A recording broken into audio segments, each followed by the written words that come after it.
Assalamualaikum warahmatullahi wabarakatuh.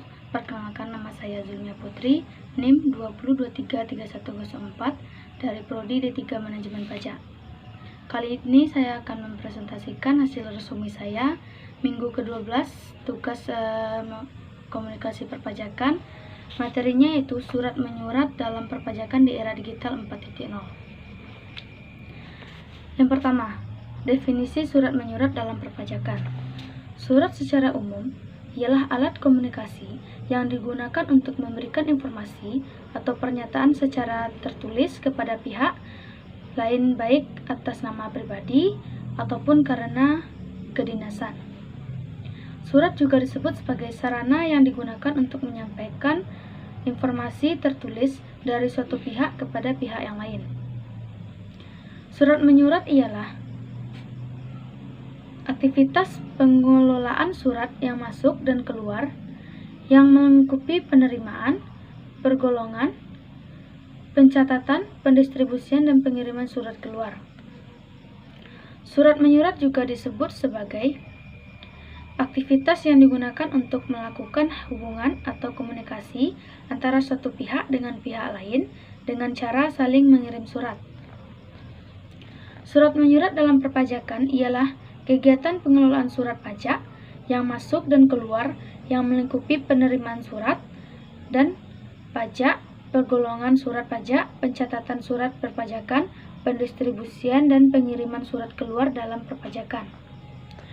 Yang kedua, hal-hal yang diperhatikan saat menulis surat. Berikut hal yang perlu diperhatikan saat menulis surat. Yang pertama, penulisan kepala surat. Kepala surat berfungsi untuk menyampaikan informasi terhadap penerima surat terkait nama, alamat, serta keterangan lain yang berkaitan dengan ilustrasi atau instansi ataupun badan pengiriman surat. Unsur-unsur alamat dipisah dengan tanda koma, bukan dengan tanda hubung. Yang kedua, penulisan tanggal surat. Perhatikan penulisan tanggal surat yang benar. Yang ketiga, penulisan alamat surat buka. Yang kelima, penulisan salam penutup. Yang keenam, tanda tangan, nama jelas, dan jabatan. Yang ketujuh, letak stempel. Yang kedelapan, penulisan bahasa. 9, penggunaan bentuk singkatan A, N, dan U, B. 10, tembusan. Tembusan dianjurkan oleh pusat bahasa.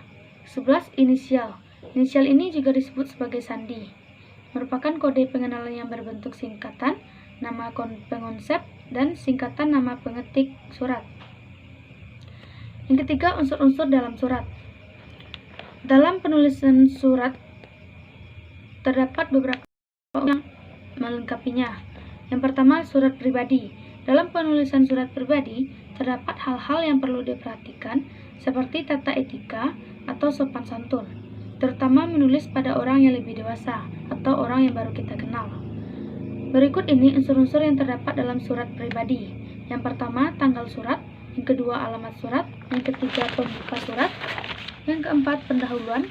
Kelima, isi. Keenam, penutup surat. 7, pengirim surat. 8, tanda tangan. Yang kedua, surat dinas. Dalam penulisan surat dinas, terdapat hal yang perlu diperhatikan seperti penggunaan bahasa. Berikut struktur surat dinas. Yang pertama, kop atau kepala surat. Yang kedua, nomor surat. Yang ketiga, tanggal surat. 4, lampiran. 5, perihal. 6, alamat surat. 7, salam pembuka. 8, isi surat. 9, paragraf penutup. 10, nama dan tanda tangan pihak yang memperkuat surat. 11, nama dan tanda tangan penulis surat. D. Surat-surat dalam perpajakan. Dalam perpajakan, terdapat beberapa surat yang dilakukan oleh Dirjen Pajak. Atau SPT. Yang kedua, surat setoran pajak atau SP. Yang ketiga, surat ketetapan pajak atau SKP. Yang keempat, surat ketetapan pajak kurang bayar atau SKPKB. Yang kelima, surat ketetapan pajak kurang bayar tambahan atau SKPKBT.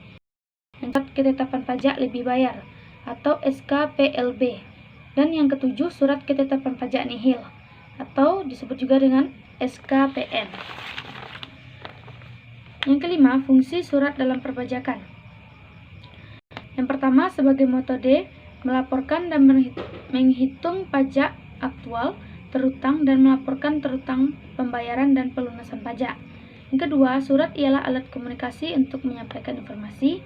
Yang ketiga, surat yang mewakili pengirim menyampaikan pesan kepada penerima surat pajak.